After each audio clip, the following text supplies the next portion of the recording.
భక్తి న్యూస్ ఖమ్మం రైతు దీక్షకు ర్యాలీగా తరలివచ్చారు టీడీపీ నేతలు. కలెక్టరేట్ వద్ద చేపట్టిన ఈ దీక్షలో టీడీపీ ఎమ్మెల్యేలు రేవంత్ రెడ్డి, సండ్ర వెంకట వీరయ్యలతో పాటు మాజీ ఎమ్మెల్యే సీతక్క, వేమిరెడ్డి నరేందర్ రెడ్డిలు పాల్గొన్నారు. ఖమ్మం కమిషనరేట్ పరిధిలో విధించిన 144 సెక్షన్ నిన్నటితోనే ముగిసినప్పటికీ దీక్ష నేపథ్యంలో దాన్ని పొడిగించారు. దాంతో ప్రదర్శనకు అనుమతించలేదు. మరోవైపు అవాంఛనీయ ఘటనలు జరగకుండా దీక్షా స్థలం వద్ద భారీ బందోబస్తు ఏర్పాట్లు చేశారు పోలీసులు.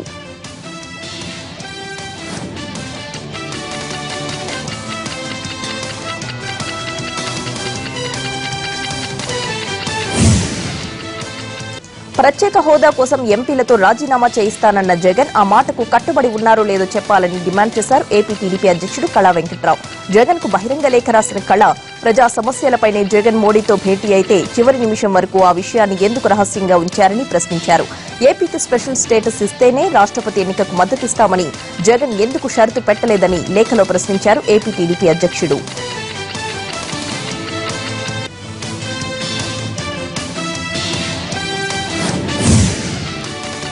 నెల్లూరులో మంత్రి నారాయణ కుటుంబాన్ని పరామర్శించారు ఏపీ సీఎం చంద్రబాబు. ఆ కుటుంబానికి సంతాపం తెలిపిన సీఎం నిషిత్ ఆత్మకు శాంతి చేకూరాలని ప్రార్థించారు. చేతికొచ్చిన కొడుకు చనిపోవడం ఎంతో బాధాకరమన్నారు.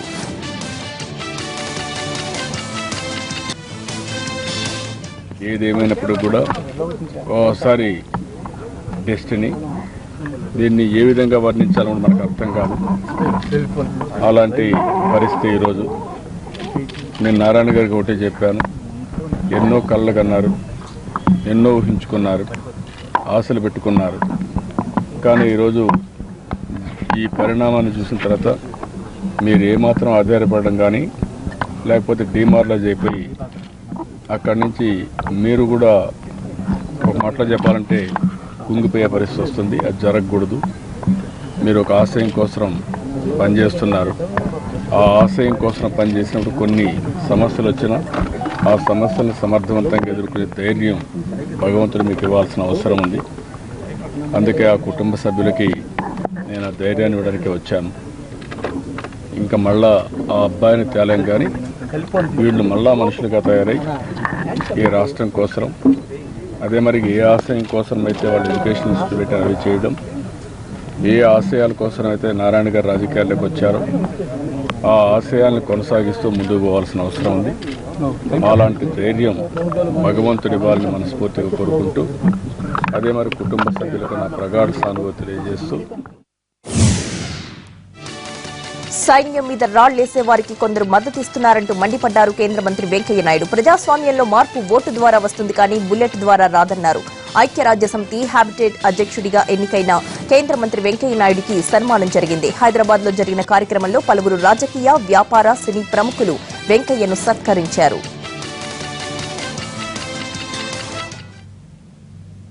ప్రజలను బట్టి నడుచుకుంటున్నారు కొందరు నాయకులు. వాళ్ళందరూ గొడవ చేస్తే గొడవ చేసేవాళ్ళు, రాళ్ళు వేసేవాళ్ళకి సపోర్ట్ కొంతమంది. వాడు రాళ్ళు ఎందుకు వేస్తారో మనం ఆలోచించాలని. వేసేది తప్పురా, నువ్వు జనం మీద రాళ్ళు వేయడం, పోలీసుల మీద రాళ్ళు వేయడం, మొహం మీద కొట్టి వాడు అనాల్సింది బానిచ్చి వాడు రాళ్ళు వేయడంలో వెనకున్న ఉద్దేశం ఏంది, వాడు నక్సలైట్గా పోవడం వెనకున్న ఉద్దేశం ఏంది, దాని గురించి ముందు ఆలోచించండి. అరే ఎవడైనా కూడా ప్రజాస్వామ్యంలో మార్పు అనేది ఓటు ద్వారా వస్తుంది, బుల్లెట్ ద్వారా కాదు అని చెప్పాల్సింది ఓనిచ్చి వాళ్ళకి అనుగుణంగా ఆర్టికల్ రాసేవాడు కొంతమంది మన దేశంలో. మానవ హక్కులు అదేమంటే వాడు చంపడానికి మానవ హక్కు, చంపడం మానవ హక్కు, ఒక జనాన్ని చంపడం వాడికి మానవ హక్కు అని దానికి కొన్ని సంఘాలు, దానికి కొంతమంది మళ్ళా ఛాంపియన్లు. అదే పోలీస్ కానిస్టేబుల్ వెళ్ళి మామూలు వాడు ఉద్యోగంలో సరిపోతే వాడికి మనం నివాళులు అర్పించడానికి సిద్ధంగా లేవు. అలాగే మన సైన్యం మన దేశం కోసం పోరాడుతూ దేశం యొక్క సమైక్యత కోసం చలికాలంలో ఆ యొక్క ఇంటీరియర్కి వెళ్ళి ఆ పై ఆటిట్యూడ్కి వెళ్ళి ప్రాణాలు ఇస్తున్న వాళ్ళకి అనుకూలంగా మాడకుండా ఎవరైతే వాళ్ళని విమర్శిస్తారో వాళ్ళకి మత్తాసు బరికేయండి. విదేశాల్లో ఇబ్బందులు పడుతున్న భారతీయులను ఆదుకునేందుకు కేంద్రంతో పాటు రాష్ట్రాలు కూడా కలిసి రావాలని అభిప్రాయపడ్డారు కేంద్ర మంత్రి వీకే సింగ్, తెలంగాణ మంత్రి కేటీఆర్. విద్య, ఉద్యోగం, ఉపాధి, ఇతర అవసరాల కోసం వెళ్తున్న భారతీయులకు అవగాహన కల్పించడానికి కేంద్ర రాష్ట్ర ప్రభుత్వాలు సంయుక్తంగా సదస్సు నిర్వహించాయి. వివిధ విభాగాలకు చెందిన కేంద్ర, రాష్ట్ర అధికారులు ఈ సదస్సుకు హాజరయ్యారు.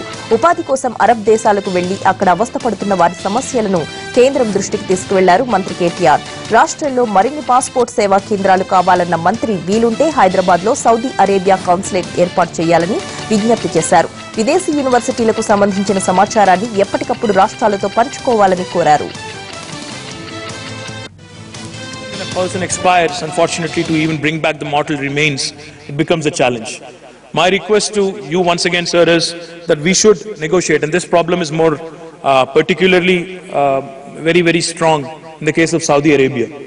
My request to you, sir, is let Government of India negotiate an agreement with the Saudi government, especially in those cases where a person is already expired, to actually take up the case in the absence of the dead body out there. If the dead body can be sent back to homeland, where obviously the families, the dependents, especially, are awaiting with in a grief-struck situation, it would only be a human gesture. It will only be a humanitarian thing to do, even from the perspective of the other government.